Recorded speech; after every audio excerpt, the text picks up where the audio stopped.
لا شك أن تغيير المكان عامل أساسي لرفع الروح المعنوية للاعبي أي رياضة من الرياضات. وعن الكاراتيه، لجنة الفريق القومي المكونة من العميد نادر شريف وقيس مصطفى والعميد سامي سراج والعميد زين أحمد عملت عدة رحلات للفريق القومي. رحنا الإسماعيلية والنهارده في الإسكندرية. بنعمل برنامج ترفيهي وبرنامج تدريبي. احنا دلوقتي وصلنا لنهاية فترة التدريب اللي ابتدت من نهاية بطولة العالم من 3 سنوات سنة 80، وكوننا فريقين، فريق قومي ألف وفريق قومي ب. صفينا الفريقين على 40 لاعب.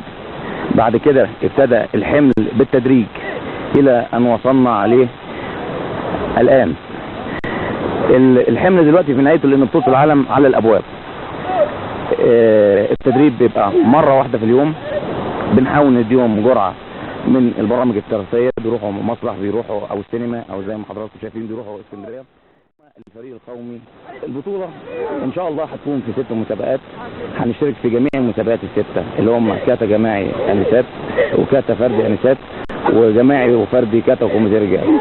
نرجع تاني للرسم بياني للتدريب اللي احنا دلوقتي في آخر درجات. التدريب دلوقتي بيبقى تدريب تخصصي، كل لاعب في رياضته. بالنسبة للكاتا بيلعب كاتا فقط، بالنسبة للكوميتيه بيلعب كوميتيه فقط. زي ما حضراتكم شايفين ان ضربة من ضربات الكاراتيه اللي شايفينها بيحرك فيها جميع عضلات جسمه، فبتحتاج الى قوة خارقة من اللاعب ومجهود، لان فيها قوة زائد سرعة. الضربة السليمة اللي قدام حضراتكم دي لازم تتكون من قوة زائد سرعة.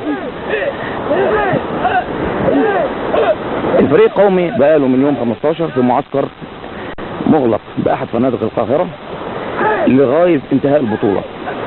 كانت تدريباته 3 مرات في اليوم، ابتدينا نقللها إلى تمرينين. فتمرين المفروض ان اي لعيب ينزل البطولة زي بطولة العالم اللي احنا نشارك فيها بيكون في كامل لياقته البدنية ويكون جسمه مستريح.